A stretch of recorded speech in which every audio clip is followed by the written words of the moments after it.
봄이 온 세상 가운데 가득한 것 같습니다.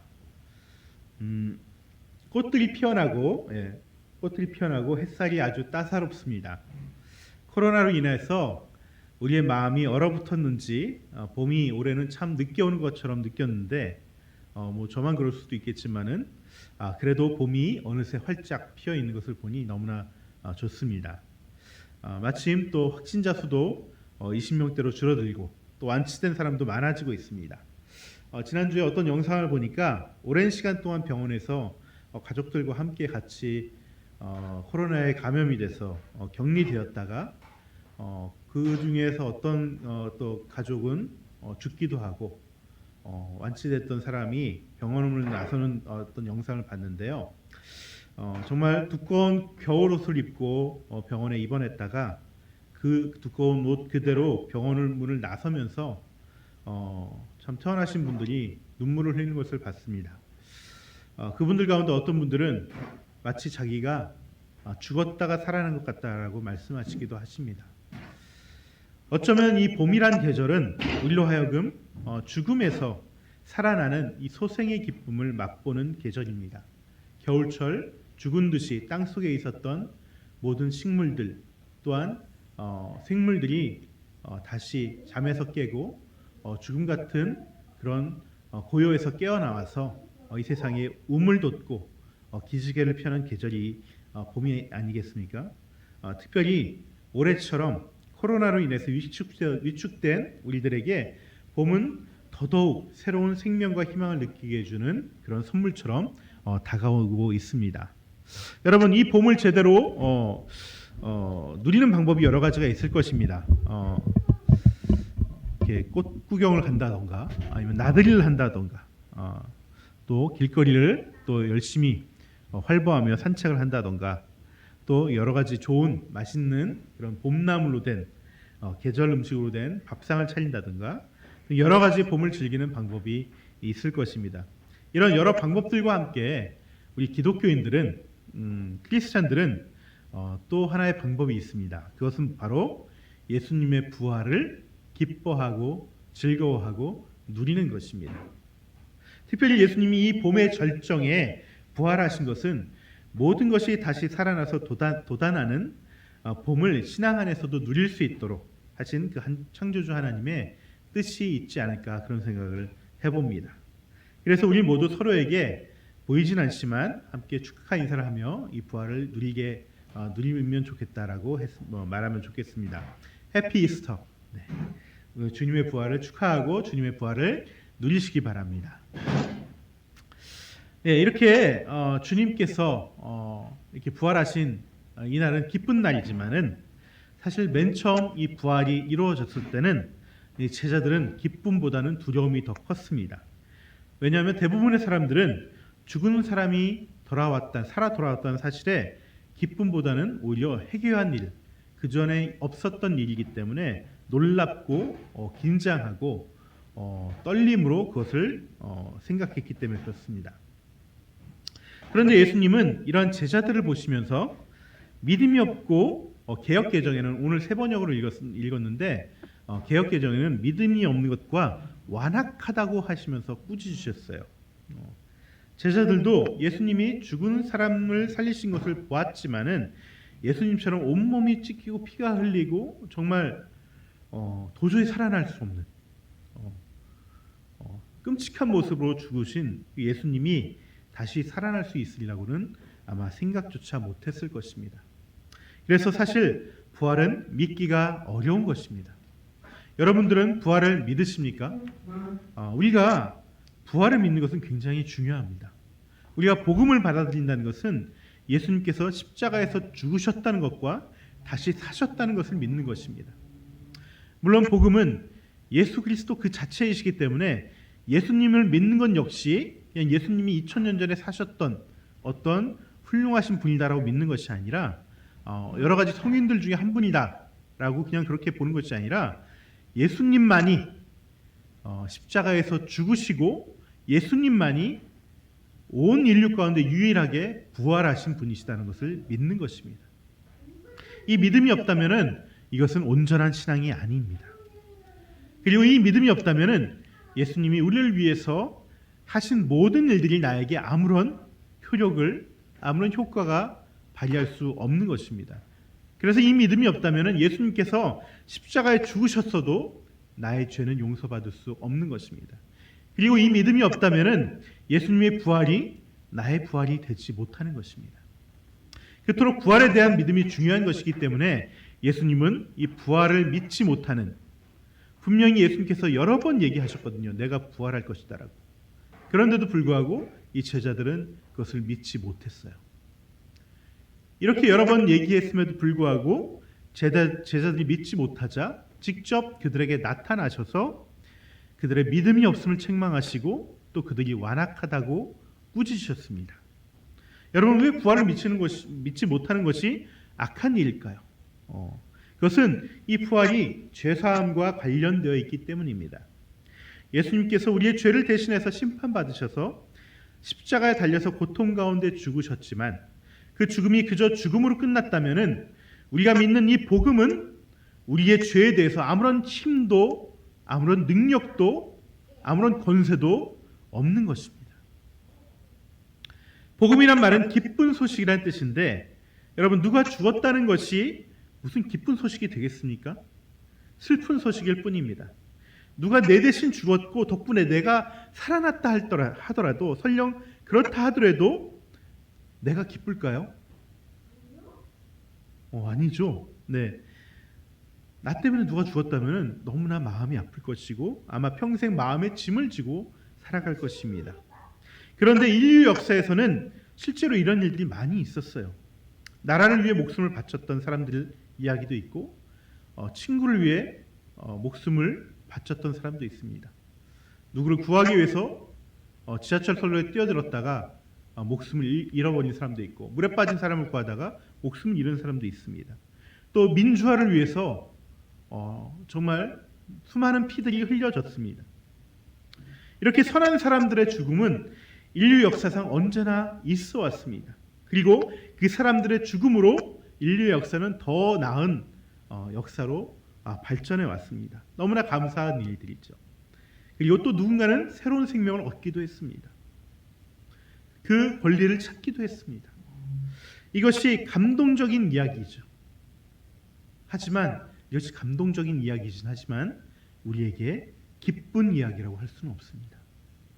그래서 예전에 많은 사람들은, 고대의 사람들은 이렇게 죽은 사람들, 억울하게 죽은 사람들, 선하게 죽은 사람들을 위로하고 그 무거운 마음을 덜기 위해서 그 사람들을 신으로 받들려 하는 모습들이 있었어요. 그래서 이것을 신화로 만드는 경우도 있었습니다.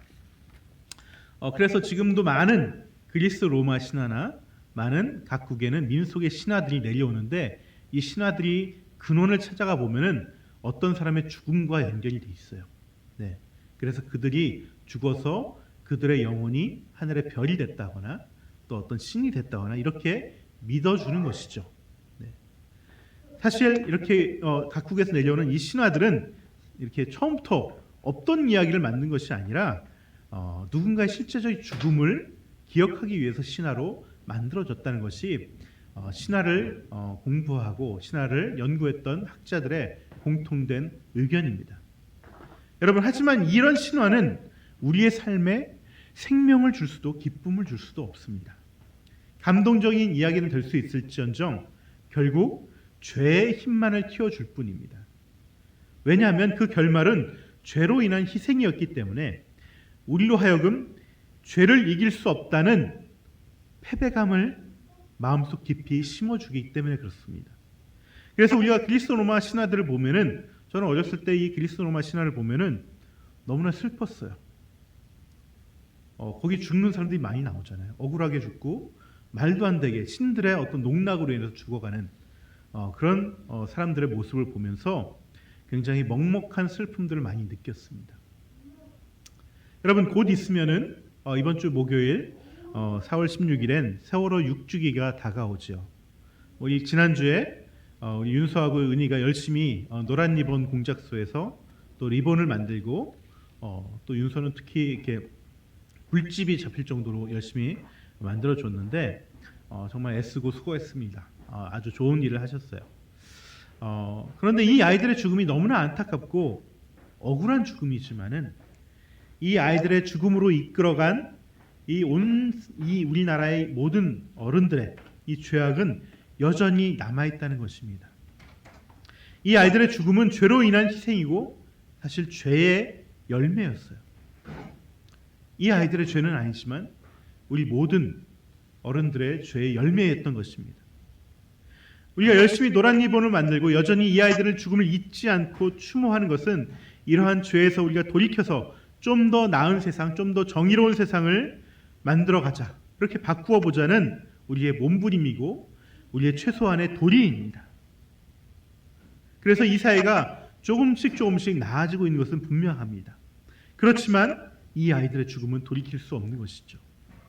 진실이 다 규명되고 관련자들이 다 처벌을 받는다 하더라도, 이런 법들이 다 개정된다 하더라도 아이들의 죽음이 주는 이 슬픔에서 우리는 완전히 벗어날 수 없는 것입니다. 그래서 어떤 죽음이든 죽음은 슬픈 이야기일 수밖에 없는 것이에요. 하지만 하나님은 이 십자가의 죽음, 이 십자가의 슬픔을 기쁨과 승리의 복음의 이야기로 뒤바꿔 주셨습니다. 모든 사람의 죄를 위해서 죽으신 예수님을 다시 살리신 것입니다. 즉 다시 말해서 죽음을 이기시게 하신 것입니다. 죽음의 열매인 죄의 열매인 죽음을 이기시고 죽음을 뒤엎으셨다는 것이 무슨 뜻이겠습니까? 바로 죄를 이기시고 극복하셨다는 것을 말하는 것이죠. 여러분, 부활이 있기 때문에 십자가는 고통이고 죽음이지만 복음이 되는 것입니다. 아픔이고 슬픔이지만 우리에게 기쁜 소식이 되는 것입니다. 부활의 생명이 있기 때문에 십자가의 죽음은 우리에게 복음과 은혜가 되는 것입니다. 이 복음이 그래서 능력이 있는 것입니다. 여러분, 세상에서 가장 강력한 것이, 모든 인류가 가장 두려워하는 것이 무엇입니까? 바로 죽음입니다. 이 죽음은 누구도 이길 수 없다고 다들 생각하기 때문에 그렇습니다. 그런데 이 강력한, 아무도 이길 수 없는 이 죽음을 이겨낸 힘이 있기 때문에 복음이 주는 모든 능력이 우리에게 기쁨이 되고 힘이 되는 것입니다. 그리고 죽음이 주는, 죄의 열매인 죽음이 주는 모든 두려움과 염려에서 우리가 이겨나갈 수 있게 하는 힘이 되는 것입니다. 여러분, 어떠한 사람도 죽음을 피해갈 수 없습니다. 아무리 지혜가 뛰어나도, 아무리 돈이 많아도, 아무리 힘이 세도, 무소불위의 권력을 쥐고 있어도 결국은 죽음 앞에서 아무런 힘도 발휘할 수 없습니다. 애플의 스티브 잡스도 온 인류의 삶을 바꿔놓을 수 있을 만큼 영향력 있는 사람이었지만 갑작스런 죽음 앞에서 그는 어떠한 것도 할 수 없었습니다. 그런데 이 부활의 복음이 그토록 강력한 죽음을 무력화시켜 버렸다는 것입니다. 아무도 당해낼 수 없는 죽음이 극복되어진 것입니다. 그래서 예수님의 복음은 기쁨이고 예수님이란 복음에는 능력과 권세가 있는 것입니다. 여러분, 하지만 이렇게 아무리 복음의 능력과 권세가 있더라도 이 복음이 나의 것이 되지 못한다면 이것이 무슨 소용이 있겠습니까? 그 복음이 내 것이 아니라면 아무리 좋다 한들 나에게 어떤 의미가 있겠습니까? 그 복음이 내 것으로 되지 않는다면 이 복음은 더 이상 나에게 기쁜 소식이 될 수 없는 것입니다. 그렇다면 이 좋은 복음을, 이 능력의 복음을 어떻게 내 것으로 만들까요? 그것은 바로 믿음이라는 것입니다. 그 복음을 믿을 때, 부활을 믿을 때 그 부활의 능력이 나의 것이 되는 것입니다. 예수님이 부활하셨다는 것을 믿고 그 복음을 받아들일 때 생명과 기쁨과 승리가 나의 것이 되는 바로 그 길이 유일한, 믿음의 길이 유일한 길이라는 것입니다. 여러분, 이 믿음을 붙잡으시기 바랍니다. 이 믿음을 붙잡지 않는다면 주님께서 책망하실 것입니다. 꾸짖으실 것입니다. 완악하다고 하실 것입니다. 그런데 이 복음을 믿기 위해서는 우리가 반드시 해야 하는 것이 있습니다. 그것이 바로 뭐냐면 이 복음을 그냥 믿는 것으로 그치는 것이 아니라 이 복음을 전해야 됩니다. 이 전하지 않는 복음은 믿음을 온전히 지속시킬 수도 없고 믿음을 견고하게 할 수도 없습니다. 오늘 본문을 보시면은 믿지 않는 제자들에게 믿음이 없음을 꾸짖으시고 나서 이어져 15절부터 뭐라고 말씀하시냐면 복음을 전파하라고 하십니다. 믿음을 믿음으로만 그쳐서는 믿음이라고 할 수가 없는 것이기 때문에 그렇습니다. 그 믿음을 전파해야 비로소 참된 믿음이 되는 것입니다. 여러분, 전도와 선교를 통해서 믿음을 전파할 때 우리는 부활하셔서 지금도 살아계시고 역사하시는 그 예수님의 능력과 임재를 우리의 삶 가운데서 경험할 수 있습니다.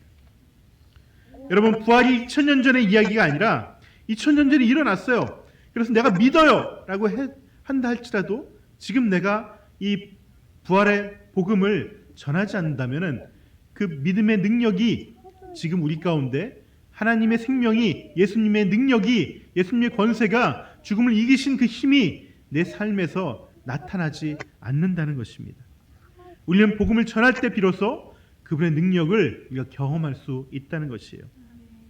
여러분, 복음을 전하지 않는다는 것은 사실 그 사람이 믿음이 부족하다는 것과 마찬가지입니다. 믿음이 생기고 믿음이 견고해지고 쌓여가면은 반드시 우리 마음 가운데 무엇이 생기냐면 복음을 전하고자 하는 욕구가 생깁니다. 내가 복음을 전파하지 않는다는 사실이 내가 복음을 확실히 믿지 못해서라는 것이에요. 복음이 기쁜 일이고 좋은 일이라면은 당연히 내가 좋아하고 사랑하는 사람, 내 옆에 있는 사람에게 이 복음을 전하고자 하는 마음이 생긴다는 것이죠. 그리고 내가 이 복음을 전할 때 비로소 우리는 이 복음의 능력을 경험하게 되고 그 부활을 더욱더 누릴 수 있게 된다는 것입니다. 17절 보시면은 예수님께서 믿는 자들에게 이런 표적이 따른다고 말씀하십니다. 귀신을 쫓아내고 새 방언을 말하고 뱀을 집어 올리며 무슨 독을 마실지라도, 새 번역에는 독약이라고 되어 있죠. 해를 받지 않고 병든 사람을 낫게 한다고 하셨어요. 예수님의 부활을 믿고 부활의 복음을 전할 때 우리에게 이런 능력이 임한다는 것입니다. 여러분, 여기서 단지 주의할 것이 있습니다. 뭐냐면은 이 표적을, 이 능력을 문자 그대로 믿으시면 안 됩니다. 네, 이 말을 문자 그대로 믿으시면은 큰일 납니다. 그래서 독을 먹는다거나 독약을 마시면은 죽습니다. 네, 실제로 이 말씀을 문자 그대로 믿어서 독사를 막 잡다가 독사에 물린다거나 혹은 독약을 마셔서 죽는 경우들이 여럿 있었습니다. 이런 것은 굉장히 안 좋은 신앙입니다. 여러분, 굉장히 어처구니 없는 일인데 이런 것들이 맹목적인 믿음이에요. 맹목적인 믿음. 우리가 믿는 믿음은 이런 맹목적인 믿음이 아닙니다. 이것은 맹목적인 믿음은 오히려 하나님을 시험하는 거예요. 정말 이렇게 되나 안 되냐, 하나님께서 해주실 거야 안 해주실 거라고 시험하는 거란 것입니다. 성경을 보면서 나에게 어떤 특별한 능력이 일어나길 바라는 마음으로 성경을 보면은 우리는 안 됩니다. 그것은 하나님을 시험하는 마음으로 성경을 보는 것입니다. 여러분, 여기서 예수님이 말씀하시는 여러 가지 능력들은, 이 복음의 능력들은 죄와 악에서 승리하는 능력을 말하는 것입니다.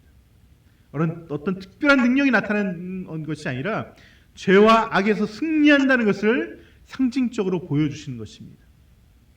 귀신을 쫓아내고 뱀을 집어올리고 독을 마셔도 해를 받지 않고 병이 낫는다는 것은 모두 다 죄와 악을 이길 수 있는 능력을 우리 가운데 주신다는 것을 말씀하시는 것이에요. 우리가 마가복음 2번째 시간에 중풍병을 고치신 예수님의 이야기를 제가 전하면서 그 병을 고치신 이유가 치유가 목적이 아니라 죄사함의 권세가 예수님에게 있다는 것을 알리시기 위해서 이 치유를 하셨다라고 제가 말씀을 전했습니다. 여러분, 예수님이 십자가를 지시고 부활하신 이유와 목적은 죄와 악의 근원인 사탄을 멸하시고 그 권세를 꺾기 위함입니다. 그래서 사탄의 역사인 귀신을 쫓아낼 수 있는 능력이 우리에게 임하고 사탄을 상징하는 그 뱀을 손으로 쥐락펴락할 수 있을 정도로 사탄을 우리가 마음대로 할 수 있는, 무찌를 수 있는 힘이 우리에게 생기고 또 그 사탄이 뿜는 악한 영향력인 그 독을 우리에게 뿌린다 할지라도 우리에게 해가 되지 않는다는 것을 말하는 것입니다. 그리고 그 죄의 결과인 병도 우리가 치유할 수 있는 능력이 있다는 것을 말하는 것입니다. 이 모든 죄와 악을 깨어 부실 수 있는 능력이 바로 부활을 믿고 그 부활의 복음을 전하는 사람들에게 나타난다는 것입니다. 여러분, 이 세상은 사실 죄악 가운데 여전히 신음하는 세상입니다. 이 코로나도 중국에서 어떤 병원군을 연구하다가 퍼뜨렸다는 것이 지금 정설로 되어 있습니다. 참 악한 일을 하다가 온 세계가 악 가운데 악의 그 죄의 결과로 신음하고 있습니다.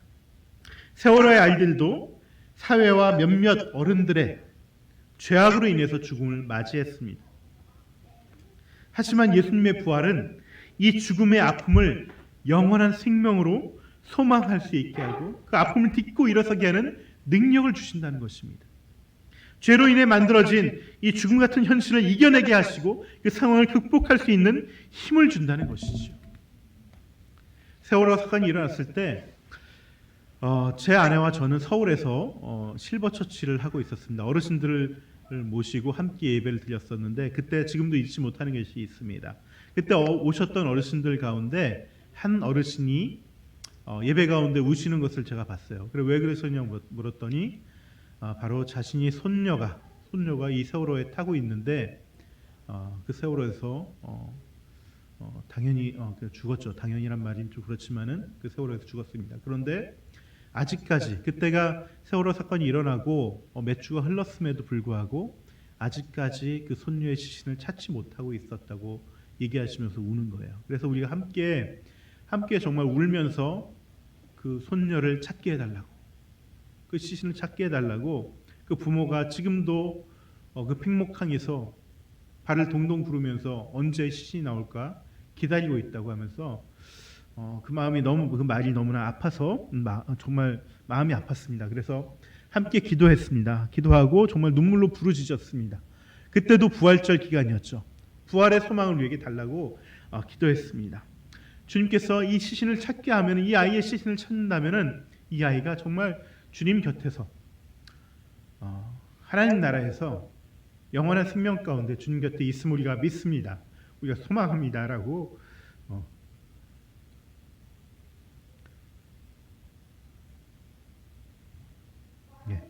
기도했던 기억이 생각이 납니다. 그리고 그 다음 주에 만났을 때 그 어르신께서 우리를 보시고 정말 그 기도 때문이었는지 그 주에 그 아이를 찾았다는 거예요. 그래서 너무나 감사해하고 하나님께 찬양을 올렸던 기억이 있습니다. 여러분, 이 부활의 능력이란 것이 이런 것입니다. 비록 그 아이가 죽었지만은 그 시신을 다시 찾게 하시고 그 시신을 다시 찾게 하심으로 인해서 그 부모님이 이 아이가 정말 죽었지만 지금도 그 아이의 영혼은 하늘나라에서 예수님과 함께 있구나라는 것을 믿게 하는, 그 부활의 소망을 믿게 하는 능력이 우리 가운데 있고 그 위로를 받게 하였다는 것이죠. 여러분, 이것이 바로 부활의 능력이에요. 죽음마저도 소망으로 승화시킬 수 있는 그 능력이 부활의 소망 가운데, 부활의 힘 가운데, 복음의 능력 가운데 있다는 것입니다. 또한 우리의 삶에서 이 부활의 능력이 모든 두려움과 염려를 벗어나서 살아계신 하나님의 격려와 위로를, 그 은혜를 경험할 수 있게 하십니다. 요즘 전도사님과 제가 매일 같이 공부하는 책이 있습니다. 하나님을 경험하는 삶이라는 책인데요. 이게 13주 동안 같이 매일 훈련하는 교재예요. 미국의 헨리 브라카비 목사님이 쓰신 책인데 우리가 이 책을 보면은 하나님의 역사하심을 경험하는 방법에 대해서 구체적으로 이렇게 말하고 있습니다. 이 책은 단지 믿음을 간직하라고 하는 책이 아닙니다. 우리가 가지고 있는 믿음을 가지고 어떻게 이 믿음을, 이 복음을 전할까 노력하고 애쓸 때 하나님께서 모든 사람을 위해서 구원하시기 위해서 지금도 일하시고 계신데 그 일 가운데 우리를 불러주시고 그 일 속에서 하나님이 역사하신 것을 경험케 하신다는 거예요. 이게 이 책의 내용입니다. 그래서 하나님의 일인 이 복음의 전도와 선교에 우리가 동참할 때 하나님께서 역사하시고 함께 하신다는 것을 우리가 배울 수 있게 하는 책이었습니다. 그래서 저희들이 매일매일 이 책에 나온 대로 기도하고 실천하고 애쓰고 있습니다. 지금 하나님께서 어떤 영혼들, 어떤 사람들에게 일하고 계시는지, 어떤 사람들을 만나고 싶어 하시는지, 그들에게 하나님을 나타내고 싶어 하시는지 기도하고 찾고 그들에게 다가가고 그들에게 도움을 주고 그들의 필요를 채워주고 이걸 통해서 하나님께서 그분들에게 나타나는 것을 우리가 함께 일함으로써 우리가 같이 이것들을 실천하고 있습니다. 그런데 정말 하나님께서 이러한 복음을 전하는 일 가운데 우리와 함께 하심을 우리가 여러 번 느꼈습니다. 특별히 이 코로나 기간 가운데 어려운 가운데서도 하나님이 우리를 함께하고 계신다는 것을 여러 번 실제적인 도움들을 저희들도 받았다는 것이에요. 사실 저희들도 목회하고 전도하고 선교하는 데 있어서 또한 생계에 있어서 많은 또한 두려움과 불안이 있습니다. 우리가 지금 제대로 하고 있는 것이 맞는가라는 회의가 들 때도 있어요. 뭐 쉽게 우리가 많은 큰 교회를 원하진 않지만 그래도 함께 예배드릴 수 있는 사람 찾고 있지만은 이것이 쉽지 않고 또 사람들이 찾아오지 않은 것으로 인해서 굉장히 힘들어하고 또 옮기자마자 또 우리가 뭔가를 할 때 또 코로나가 온 것으로 인해서 많이 우리 마음이 어둡고 무겁습니다. 그래서 지칠 때가 많이 있습니다. 하지만 그럼에도 불구하고 우리가 이 말씀대로 우리가 복음을 전하고 선교할 때 하나님께서 도우시고 아니야 너희들 제대로 하고 있어라고 격려하시고 위로하시는 손길들을 저희들이 많이 경험했습니다. 우리가 여러분도 아시다시피 제가 작년 12월 이후로 이 커피 트럭을 거의 나가지 못하고 있습니다. 아무런 수입과 소득 없이 지금 벌써 5개월째 접어들고 있는데 그럼에도 불구하고 하나님께서는 사람들을 통해서 우리에게 힘과 격려를 주고 계십니다. 우리가 냉장고에 먹을 게 없어서 다 떨어지고 이거 먹으면 이제 더 먹을 게 없네 라고 하면은 누군가 먹을 것을 한 박스를 갖다 주는 거예요. 또 임대료를 내야 되는데 좀 부족하네 그러면은 누군가 우리 교회 계좌로 돈을 보내주는 것입니다. 이번 주에도 아까 그 평안나무 교회 목사님께서 갑자기 계좌번호 알려달라고. 이분은 제가 잘 알지 못합니다. 모임에서 몇 번 뵀지만은 잘 알지 못하는 분이신데도 선뜻 우리를 위해서 현금을 보내주셨어요. 그럴 때마다 저와 제 아내는 굉장히 울컥하죠. 하나님께서 우리를 보고 계시는구나. 하나님께서 우리와 함께 하시는구나. 우리가 지쳐 있을 때, 우리가 막혀 있을 때 하나님께서 살아계셔서 역사하시는구나 라는 것을 알게 하십니다. 그리고 우리가 하나님 뜻과 함께 가고 있다는 것을 보여주시고 우리에게 힘을 주시는 것을 우리가 느끼고 있습니다. 여러분, 부활하신 예수님은 지금도 부활의 복음을 믿고 그 복음을 전하는 자들에게 살아계셔서 역사하고 계십니다. 여러분, 이 복음을 마음으로 믿지 말고 전해야 됩니다. 그럴 때 이 믿음이 능력이 되는 것이죠. 그리고 이 믿음이 살아있는 하나님의 역사를 경험하게 하고 체험하게 합니다. 올해 우리 교회의 목표가 하나님을 경험하는 교회입니다. 여러분, 이 경험은 그냥 경험되지 않습니다.